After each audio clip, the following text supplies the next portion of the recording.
왜 이런 짓을 했냐? 그 말밖에 나오지 않았습니다. 평생을 믿었던 아들이 고개를 숙인 채 이렇게 말하더군요. 아버지 집이 있어서 가능한 일이었다고요. 살다 보면 이런 생각 드시죠? 내가 믿는 만큼 상대도 나를 믿어줄 거라고. 가족이니까 설마 나를 속이겠어 하고요. 그렇게 믿으셨던 적 있으시죠? 오늘 이야기의 주인공도 그랬습니다. 67, 병원에서 쓰러진 뒤 효자라 믿었던 장남에게 모든 걸 맡겼지요. 통장도 인감도 그리고 평생 지켜온 집까지. 이야기 시작 전에 구독과 좋아요 한 번씩만 부탁드립니다. 자, 그럼 이야기 속으로 들어가 보겠습니다. 그는 평생을 남의 말 믿고 살아온 사람이었지요. 어릴 적부터 그랬답니다. 친구가 내일 갚겠다고 하면 그 말을 믿었고 사업 동료가 이번만 도와달라고 하면 주머니를 털었지요. 손해를 봐도 배신을 당해도 그는 사람을 믿는 걸 멈추지 못했어요. 순진한 거냐고요? 아니, 그건 아니었을 겁니다. 그저 믿지 않으면 살아갈 수가 없었던 거지요. 사람을 의심하기 시작하면 끝이 없을 것 같았거든요. 그래서 그는 스스로에게 말하곤 했답니다. 믿어보자, 이번엔 다를 거야. 그렇게 67회를 살았지요. 그해 초겨울, 그는 길에서 쓰러졌습니다. 가슴이 답답하다 싶더니 눈앞이 캄캄해지면서 정신을 잃었지요. 정신을 차려보니 병원 침대 위였어요. 천장에 형광등이 눈을 찔렀고 코에는 산소호스가 꽂혀 있었답니다. 의사가 뭐라고 설명하는데 귀에 잘 들어오지 않았어요. 심장이 어쩌고 혈압이 어쩌고 중요한 건 당분간 움직이면 안 된다는 것, 그리고 누군가의 도움이 필요하다는 것이었지요. 누군가의 도움이라. 그 말이 참 무겁게 느껴졌습니다. 평생 가장으로 살아온 사람이었거든요. 남에게 손 벌리는 건 죽기보다 싫었지요. 자식들에게도 마찬가지였어요. 그런데 그날 장남이 달려왔습니다. 셋 중에 제일 먼저였지요. 헐레벌떡 병실 문을 열고 들어온 그 아이의 얼굴이 아직도 눈에 선해요. 땀에 젖은 이마, 걱정으로 일그러진 눈썹, 그리고 아버지 손을 덥석 잡던 그 거친 손. 아버지, 괜찮으세요? 그 목소리가 떨리고 있었지요. 그게 그렇게 고마울 수가 없었답니다. 장남은 어릴 적부터 유난히 말이 없는 아이였어요. 동생들은 아버지 하며 따라다녔는데 이 아이는 늘 한 발짝 떨어져서 지켜보기만 했지요. 그래서 오히려 멀게 느껴질 때도 있었어요. 하지만 한 번 한 말은 꼭 지키는 아이였습니다. 초등학교 때 일이에요. 소풍 가는 날 비가 쏟아졌지요. 다른 아이들은 우산을 안 가져와서 선생님한테 빌렸는데 장남만 혼자 우산을 들고 있었어요. 어젯밤 일기예보를 보고 챙겨둔 거래요. 그때 그 아이가 그랬지요. 아버지, 저 말 안 해도 알아요. 걱정 마세요. 그 한마디가 얼마나 듬직하던지. 그래, 이 아이는 다르구나. 말은 없어도 다 알고 있구나. 그렇게 믿었지요. 병실에서 그 아이가 말했습니다. 아버지, 걱정 마세요. 병원비랑 생활비는 제가 책임질게요. 짧은 한마디였지만 그 안에 담긴 무게가 느껴졌어요.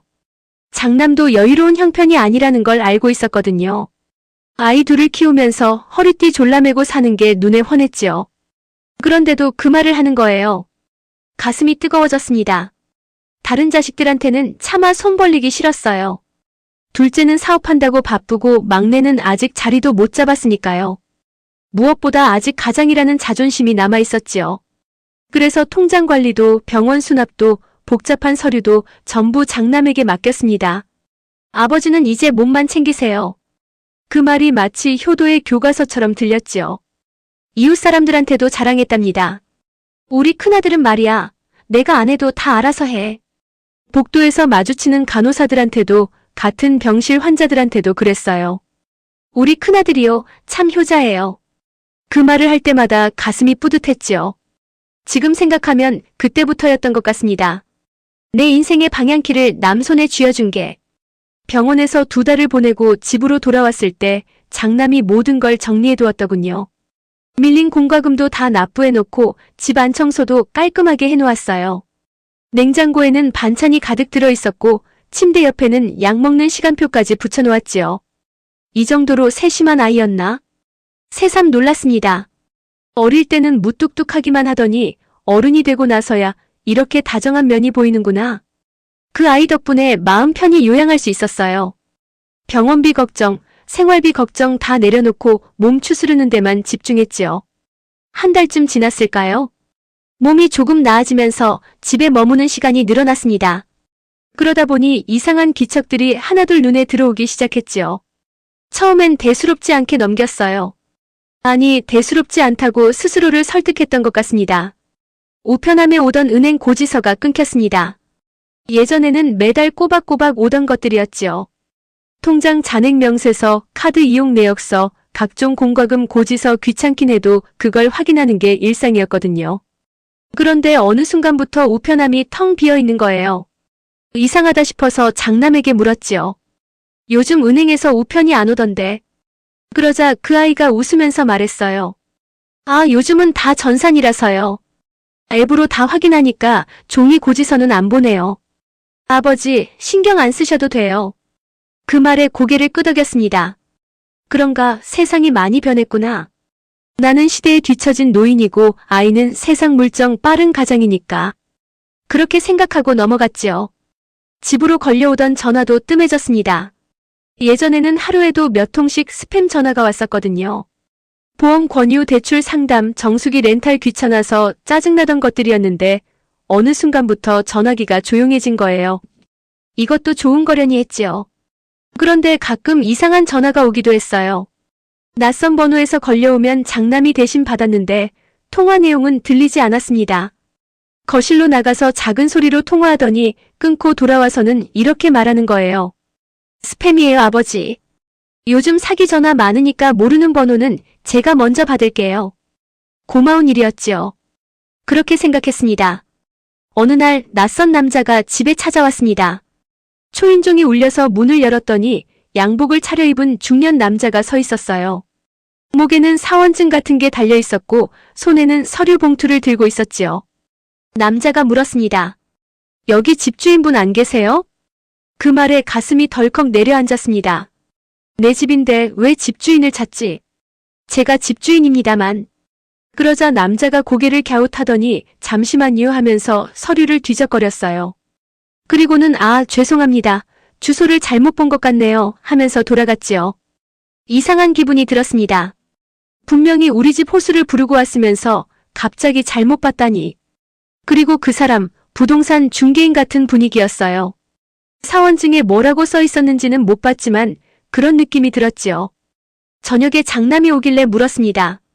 오늘 낮에 이상한 사람이 왔었어. 집주인을 찾던데. 그러자 장남이 잠깐 멈칫했어요. 아주 짧은 순간이었지만 분명히 봤습니다. 그 아이의 눈동자가 살짝 흔들리는 걸. 하지만 곧 웃으면서 말하더군요. 아, 아버지. 요즘 부동산 사기가 많아서요. 집집마다 돌아다니면서 팔 생각 있냐고 물어보는 사람들이에요. 무시하세요. 그런가? 납득이 안 되는 건 아니었어요. 요즘 뉴스에서도 그런 얘기 많이 나오니까요. 노인 혼자 사는 집 노리고 사기치는 사람들이 있다고. 그래, 아들이 그렇게 말하니 그런 거겠지. 그렇게 또 넘어갔습니다. 이상한 일은 계속됐지요. 어느 날은 우체국 직원이 왔어요. 등기우편이 왔는데 본인 확인이 필요하대요. 그런데 장남이 벌떡 일어나더니 제가 대신 받을게요 하면서 밖으로 나가버렸지요. 무슨 우편이야? 물었더니 그냥 보험 관련 서류라고 하더군요. 또 어느 날은 은행에서 전화가 왔어요. 마침 장남이 없을 때였지요. 대출 상환 일정에 대해 확인하고 싶다고 하는데 무슨 대출이요? 했더니 상담원이 당황하는 기색이었어요. 아, 죄송합니다. 확인 후 다시 연락드리겠습니다. 그러고는 끊어버렸지요. 대출? 나는 대출 받은 적이 없는데. 장남에게 물었더니 역시나 웃으면서 말했어요. 아, 그거요? 제 명의로 된 거예요. 아버지 이름이랑 비슷해서 착각한 것 같아요. 걱정 마세요. 그 말을 듣고 안심했습니다. 지금 생각하면 참 바보 같지요. 그때 한 번만 더 물어봤어야 했는데. 정말로 내 명예 맞냐고. 서류 좀 보여달라고. 하지만 그러지 못했어요. 아들을 의심하는 게 싫었거든요. 평생 믿음으로 살아온 사람이 갑자기 의심하기 시작하면 그건 스스로를 부정하는 것 같았지요. 그리고 무엇보다 효자라고 자랑했던 그 아이가 나를 속일 리 없다고 끝까지 믿고 싶었던 겁니다. 그 무렵 그는 자주 꿈을 꾸었지요. 옛날 꿈이었어요. 아이들이 어릴 때 다 같이 밥 먹던 식탁. 와글와글 떠들면서 국 끓이던 부엌. 장남이 처음으로 아빠하고 부르던 그날. 그 꿈에서 깨면 베개가 젖어 있곤 했답니다. 왜 이렇게 눈물이 나지? 이유를 몰랐어요. 그냥 자꾸만 눈물이 났지요. 그리운 건지 서러운 건지 아니면 뭔가를 예감하고 있었던 건지. 지금 와서 생각하면 마음은 이미 알고 있었던 것 같습니다. 뭔가 잘못되고 있다는 걸. 결정적인 날은 어느 비 오는 오후였습니다. 장마철이었지요. 아침부터 비가 쏟아지더니 오후가 돼도 그칠 기미가 없었어요. 집안이 눅눅하고 우중충해서 기분이 좋지 않았지요. 뭔가 할 일을 찾고 싶었어요. 그래서 오랜만에 서랍을 정리하기로 했습니다. 예전에 쓰던 물건들, 오래된 서류들, 정리해야지 하면서 미뤄뒀던 것들이었지요. 서랍을 열었습니다. 그런데 없었어요. 통장이 있어야 할 자리에 통장이 없었습니다. 분명히 여기 뒀는데 혹시 다른 데 넣어뒀나 생각하면서 다른 서랍도 열어봤지요. 없었어요. 옷장 깊숙한 곳, 책상 밑 상자, 신발장 위 선반 전부 뒤져봤지만 통장은 어디에도 없었습니다. 그리고 인감도장. 인감도장이 있어야 할 자리도 비어 있었어요. 심장이 쿵 내려앉았습니다. 손이 덜덜 떨렸지요. 서랍을 몇 번이나 다시 열었다 닫았어요. 혹시 내가 잘못 본 건가? 다른 데 넣어둔 걸 깜빡한 건가? 아니, 그럴 리가 없었어요. 그 서랍은 평생 중요한 것만 넣어두던 자리였거든요. 통장, 인감, 증서 같은 것들. 아무에게도 말 안 하고 혼자만 아는 자리였지요. 그런데 그걸 장남에게 맡겼었구나. 문득 그 생각이 났습니다. 병원에 입원해 있을 때 장남이 말했었지요. 아버지, 중요한 거 제가 보관할게요. 병원에 두면 분실 위험도 있고 제가 필요할 때 쓸 수도 있으니까요. 그때 그 아이 말을 믿고 전부 맡겼지요. 그리고 태어난 뒤에 돌려받았어야 했는데 돌려받았던가? 기억이 흐릿했습니다. 돌려받은 것 같기도 하고 아닌 것 같기도 하고 그때는 몸 추스르느라 정신이 없어서 그런 것까지 신경 쓸 여유가 없었거든요. 그날 밤 장남이 왔습니다. 일주일에 두세 번은 꼭 들르는 아이였지요. 오늘도 반찬을 사들고 왔어요. 현관에서 신발을 벗는 소리가 들리고 거실로 들어오는 발자국 소리. 아버지, 저 왔어요. 평소와 다름없는 목소리였습니다. 그 아이가 부엌에서 반찬을 정리하는 동안 그는 거실 소파에 앉아 있었지요. 손을 꽉 쥐고 있었어요. 손바닥에 땀이 찼습니다. 물어봐야 해. 하지만 입이 떨어지지 않았어요. 만약에 내가 생각하는 게 맞다면 그 생각을 하자 숨이 막혔지요. 차라리 모르는 게 나을 것 같았어요. 물어보지 않으면 아직은 믿을 수 있으니까. 아직은 아들을 효자라고 부를 수 있으니까. 하지만 아버지, 저녁 드셨어요? 그 아이가 거실로 나오면서 물었습니다. 평소처럼 따뜻한 눈빛이었지요. 그 눈빛을 보는 순간 입이 열렸습니다. 통장하고 인감, 내가 가져갔냐? 잠시 침묵이 흘렀습니다. 그 짧은 침묵이 그렇게 길게 느껴질 줄은 몰랐지요. 장남의 얼굴에서 웃음기가 사라졌어요. 그리고 눈을 피했습니다. 그것만으로도 충분했지요. 대답하기 전에 이미 알았습니다. 아버지, 그게요. 그 아이가 입을 열었어요. 목소리가 떨리고 있었지요. 사실은요. 그리고 말을 잇지 못했습니다. 한참을 멈칫거리더니 결국 고개를 떨고 왔어요. 죄송해요. 그 세 글자가 귀에 꽂혔습니다. 죄송해요. 그 말은 변명이 아니었지요. 설명도 아니었어요. 그냥 시인이었습니다. 뭔가 잘못된 거구나. 심장이 빠르게 뛰기 시작했어요. 숨이 가빠졌지요. 손이 떨려서 무릎 위에 올려놓은 손을 주먹 쥐었습니다. 뭘 한 거냐? 똑바로 말해. 목소리가 갈라졌어요. 화가 나는 건지 슬픈 건지 알 수 없었지요. 장남은 한참을 말하지 못했습니다. 그러다 결국 털어놓기 시작했어요. 며칠 뒤 모든 게 드러났습니다. 장남이 가져온 서류들을 보았지요. 변호사를 통해 확인한 것들도 있었고 직접 등기소에 가서 떼어온 것들도 있었어요. 집은 이미 담보로 넘어가 있었습니다. 대출 서류에는 전부 아들 이름이 적혀 있었지요. 하지만 담보로 잡힌 건 이 집이었어요. 아버지 명의의 이 집. 위임장이 있었습니다. 아버지가 아들에게 모든 권한을 위임한다는 내용이었지요. 거기에 도장이 찍혀 있었어요. 그는 단 한 번도 도장을 찍은 기억이 없었습니다. 하지만 서류는 너무도 깔끔했지요. 법적으로 하자가 없었어요. 인감증명서, 위임장, 대출계약서 모든 게 빈틈없이 준비되어 있었습니다. 아들이 한 거였지요. 그 효자라고 믿었던 아들이. 왜 이런 짓을 했냐? 그 말밖에 나오지 않았습니다. 소리를 지르고 싶었어요. 뺨이라도 때리고 싶었지요. 하지만 몸에 힘이 들어가지 않았어요. 그냥 앉아서 그 아이를 바라볼 수밖에 없었습니다. 장남은 고개를 숙인 채 말했지요. 아버지 집이 있어서 가능한 일이었어요. 그 말이 귀에 박혔습니다. 아버지 집이 있어서. 그러니까 내 집이 있어서 대출을 받을 수 있었다는 거지요. 내 집을 담보로 잡아서 돈을 빌렸다는 거예요. 저도 살려고 한 거예요. 장남이 덧붙였습니다. 사업이 안 됐어요. 아버지한테 말 못했는데 3년 전부터 적자였어요. 버티고 버텼는데 한계가 왔어요. 빚이 눈덩이처럼 불어났고 이자도 못 갚게 됐어요. 그때 생각난 게 말을 멈췄다가 다시 이었지요. 아버지 집이었어요. 그 말을 듣는 순간 모든 게 무너져 내렸습니다. 믿음이, 신뢰가, 자랑이, 효도가 전부 다 눈앞이 캄캄해졌어요. 귀에서 윙하는 소리가 났지요. 심장이 쥐어짜이는 것 같았습니다. 그는 아무 말도 하지 못했어요. 장남이 뭐라고 더 말했는지도 기억나지 않습니다. 어느 순간 그 아이가 나가고 집안이 조용해졌다는 것만 알지요. 그날 밤 그는 한숨도 자지 못했습니다.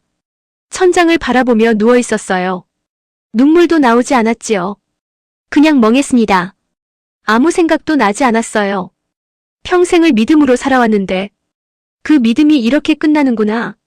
새벽이 되어서야 눈물이 났습니다. 그것도 펑펑 쏟아지는 게 아니라 눈꺼풀 사이로 스르륵 흘러내리는 거였어요. 멈출 수가 없었지요. 베개가 젖도록 울었습니다. 목소리를 내지 않고 울었어요. 누가 들을까봐가 아니었지요. 소리를 낼 힘조차 없었거든요.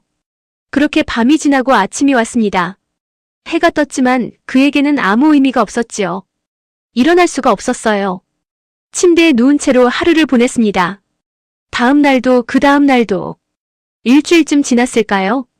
집을 비워야 한다는 통보가 왔습니다. 경매가 진행되었고 낙찰자가 정해졌다고 하더군요. 2달 안에 집을 비워달라는 내용이었지요. 그 서류를 받아든 손이 떨렸습니다. 이 집은 40년 전에 지은 집이었어요. 신혼 시절 전세살이 하다가 어렵게 마련한 집이었지요. 아이들이 태어나고 자라고 독립해서 나간 집, 아내가 마지막까지 살다 간 집, 그녀가 세상을 떠난 뒤로 혼자 지켜온 집, 그 집을 아들에게 빼앗겼습니다. 이삿짐을 싸는 날 이웃들이 모여들었습니다. 수군거리는 소리가 들렸지요. 저 집 어르신 아들한테 당했대. 효자인 줄 알았는데. 아이고 저런. 귀에 들어왔지만 아무것도 들리지 않았습니다. 짐을 싸면서도 믿기지 않았어요. 이 방, 저 방, 베란다, 부엌. 구석구석 손때가 묻은 곳들. 40년치 기억이 담긴 곳들. 이게 마지막이구나 싶으니까 손이 멈췄지요. 아내 영정 사진을 쌀 때는 무릎에 힘이 풀려서 주저앉았습니다. 사진 속에서 아내가 웃고 있었어요. 옛날 그 웃음 그대로. 당신이 살아있었으면 이런 일은 없었을 텐데. 속으로 중얼거렸지요. 목소리가 나오지 않았거든요. 작은 원룸을 구했습니다. 창고 같은 곳이었지요. 창문 하나, 방 하나, 좁은 부엌. 40년 살던 집에서 가져온 짐들이 들어갈 자리가 없었어요. 대부분 버려야 했습니다. 이삿짐 정리하는 사람이 물었지요. 이거 버릴까요? 고개를 끄덕였어요. 뭘 버리냐는 것도 제대로 보지 않았습니다. 그냥 버리라고 했지요. 어차피 다 부질없었거든요. 그날 이후 그는 문을 걸어 잠갔습니다. 사람도 전화도 마음도 전부. 자식들 전화가 와도 받지 않았어요. 둘째가 찾아왔지만 문을 열어주지 않았지요. 막내가 문 밖에서 아버지, 아버지 부르는 소리가 들렸지만 숨만 죽이고 있었습니다. 쿵쿵 문 두드리는 소리. 아버지, 저예요. 문 좀 열어주세요. 열어주지 않았어요. 그 아이들도 알고 있었을까? 장남이 한 짓을. 알면서도 모른 척한 건 아닐까? 의심이 꼬리를 물었지요. 한번 무너진 믿음은 다시 세워지지 않았습니다. 둘째도 막내도 이제는 믿을 수가 없었어요. 아니, 아무도 믿을 수가 없었지요. 밤이 되면 문고리를 몇 번이나 확인했습니다. 잠겼나? 한 번 확인하고 또 확인하고 몇 번을 확인해도 불안이 가시지 않았어요. 창문도 마찬가지였지요. 커튼을 꼭 닫아놓고 밖을 내다보지 않았습니다. 세상이 무서웠거든요. 잠들기 전에는 늘 같은 생각이 맴돌았지요. 내가 잘못 키운 걸까? 아니면 처음부터 내가 너무 쉽게 믿은 걸까? 둘 다일 수도 있고 둘 다 아닐 수도 있었어요. 답은 알 수 없었지요. 그냥 생각만 빙글빙글 돌았습니다. 그렇게 한 달이 지나고 두 달이 지났습니다. 바깥에 나가지 않았어요. 장을 보는 것도 병원에 가는 것도 전부 그만뒀지요. 배달 음식으로 끼니를 때웠습니다. 그것도 문 앞에 놓고 가달라고 했어요. 얼굴 마주치는 게 싫었거든요. 살이 빠졌습니다. 원래 건강이 좋지 않았는데 더 나빠졌지요. 약도 제대로 안 먹었어요. 먹으나 마나 같았거든요. 죽으면 죽는 거지. 그런 생각까지 했습니다. 어느 날 밤 심장이 아팠습니다. 예전에 쓰러졌을 때와 비슷한 느낌이었지요. 가슴이 쥐어짜이고 숨이 막히고 식은땀이 났어요. 119에 전화해야 하나? 생각은 했지만 손이 움직이지 않았습니다. 전화기를 집어들 힘도 없었고 무엇보다 누가 와도 문을 열어주기 싫었거든요. 그냥 여기서 죽어도 되겠다. 그 생각을 했어요. 진심이었지요. 그때 누군가 문을 두드렸습니다. 쿵쿵쿵. 조용하지만 단호한 소리였지요. 아버지. 목소리가 들렸어요. 장남이었습니다. 아버지, 저 알아요. 안 계신 거. 그 아이가 문 밖에서 말했지요. 얼굴 안 봐도 돼요. 그냥 목소리만 들어주세요. 그는 침대에 누운 채로 귀를 기울였습니다.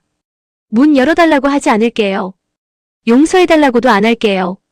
장남의 목소리가 들려왔지요. 그냥 죄송하다는 말 하고 싶었어요. 잠시 침묵이 흘렀습니다. 저 때문에 아버지가 집을 잃은 거 알아요. 저 때문에 아버지가 문을 닫은 거 알아요. 목소리가 떨리고 있었지요. 변명할 생각 없어요. 다 제 잘못이에요. 또 침묵. 그냥 아버지가 건강하셨으면 좋겠어요. 미워해도 돼요. 평생 안 봐도 돼요. 그래도 건강하게만 사세요. 발소리가 멀어졌습니다. 그 아이가 돌아간 거지요. 그는 한참을 누워 있었습니다. 가슴 통증은 조금 가라앉았어요. 하지만 마음은 여전히 무거웠지요. 미워해도 돼요. 그 말이 귀에 맴돌았습니다. 미워하고 있었지요. 진심으로 미워했어요. 그 아이 얼굴을 떠올리면 이가 갈렸거든요. 그런데 왜 눈물이 나는 거지? 베개에 얼굴을 묻었습니다. 소리 없이 울었지요. 미운 거랑 슬픈 거랑 어떻게 같이 느껴질 수 있는지 모르겠더라고요. 다음 날 아침 그는 문 앞에 무언가가 놓여 있는 걸 발견했습니다. 밤새 배달 온 것인 줄 알았는데 아니었어요. 약이었습니다. 그가 먹던 심장약이었지요. 어떻게 알았는지 장남이 두고 간 거였어요. 약봉지에 메모가 붙어 있었습니다. 하루 3번, 식후 30분. 그 글씨체를 알아봤지요. 장남 글씨였어요.